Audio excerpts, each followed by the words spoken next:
Okay, so let's first talk about the application process. I know that applying to university can be a complicated process.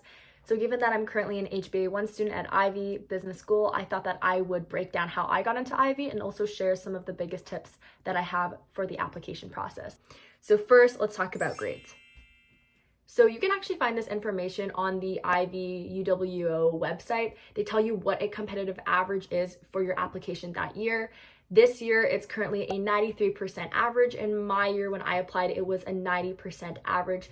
Ivey does place quite a bit of emphasis on your grades alongside your ECs, so that if they have a listed competitive average, you definitely want to be looking out for that and just making sure you have that just to be safe. Okay, so as far as I'm concerned, most universities don't even look at grade 9 or 10 or even 11 grades.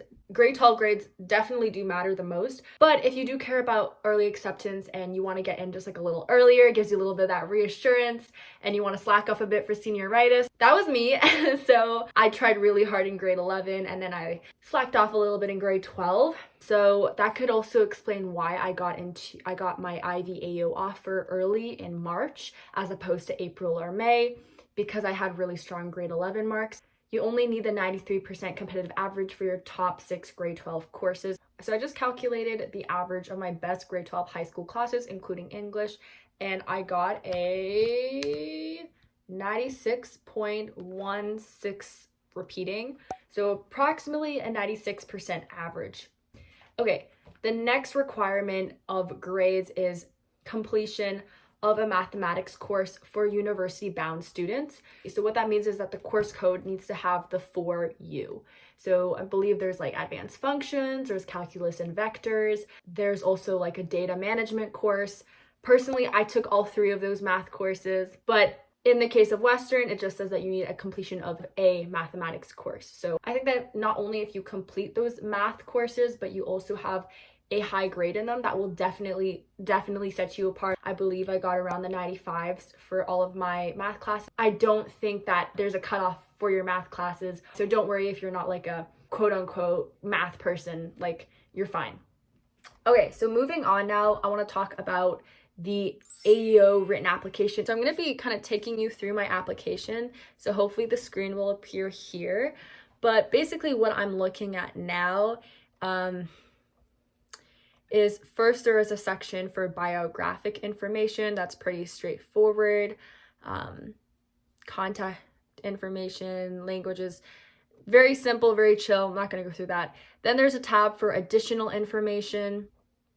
Also super chill, like if you're considering a combined degree. At this point I had no idea what this was, so I said not specified. If you have an alumni reference, so on. Pretty chill.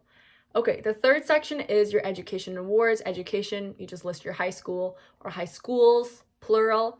Okay, and there's also a section for your grade 12 prerequisite. So again, because Ivey requires that you take a university-bound grade 12 math course, this is the area where you would list what grade 12 university-bound math courses you're taking. So again, make sure you're taking those math courses.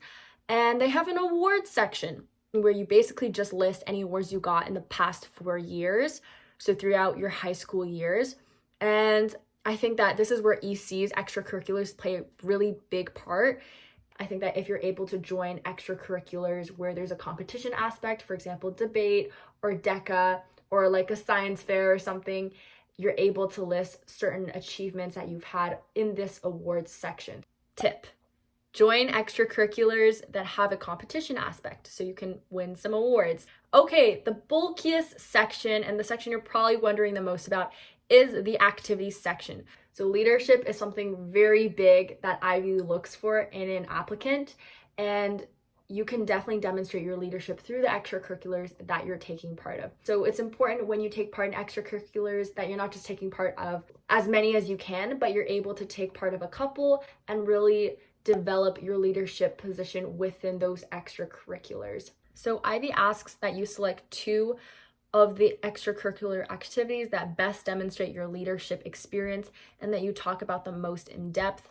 So beyond the 2 to 3 extracurriculars that you selected that best demonstrate your leadership ability, you also have an option to list out any other extracurricular involvements just in bullet point form.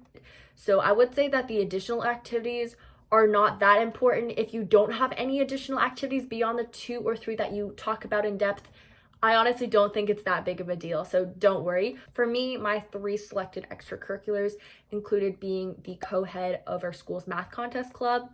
I also talked about founding and being the co-head of 180 Youth, which is a Christian-oriented club that I founded at my school.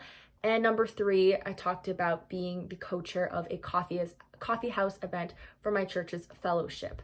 So those are the 3 activities that I decided to talk about in depth.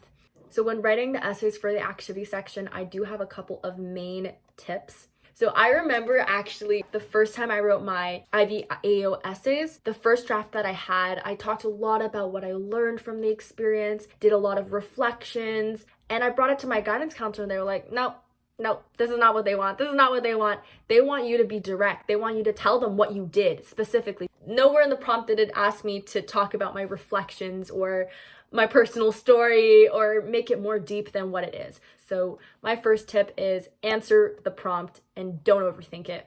And this brings me directly to my second tip, which is talk about specifically what you did as a leader in this extracurricular activity. What did you do specifically? What actions did you take specifically? How did you personally make an impact? And that brings me to point number 3, really answer the prompt and talk about elements that demonstrate leadership, teamwork, initiative, achievement, commitment, and breadth. Those were the exact words that were listed on my prompt. I don't know if it's changed this year, so definitely make sure that you read the current year's prompt. It might not be exactly what I had, but what I did for my essays is that I literally tried to include each of those words in all of my essays. So somewhere in my essay about, let's say, my math contest club, I would try to bring in the words, I took initiative by, so I included the word initiative. Literally using the words that they have given me in the prompt and including it in the essays.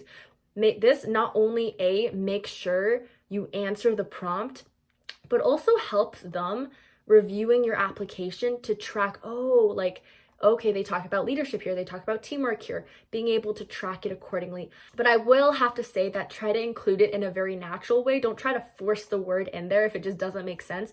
And it doesn't have to be the exact word. It could be kind of a different form of the word. So instead of saying leadership, you could say I led, or I was a leader by...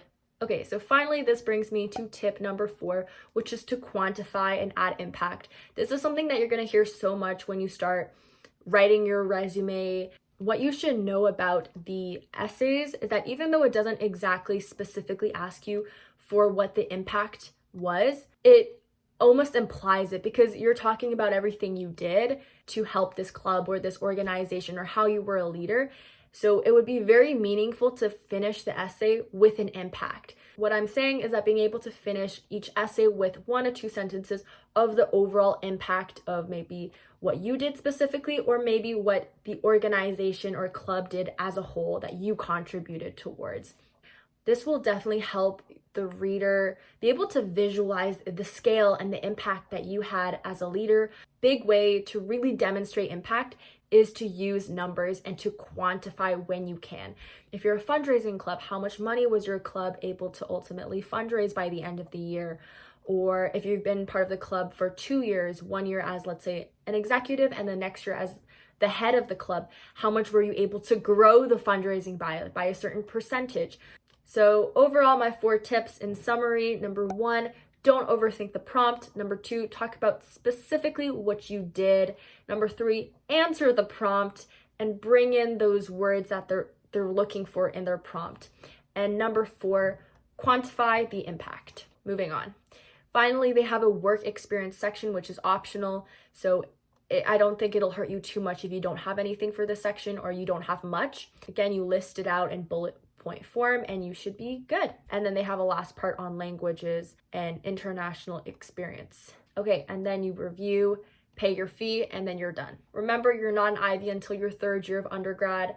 That's when Ivey starts. So your first 2 years, we will be in whatever program you applied for alongside your AEO, and you will be maintaining AEO. That's it for today. Thank you guys so much for watching again, and good luck with university applications. Good luck with your Ivey application. You got this. Take care.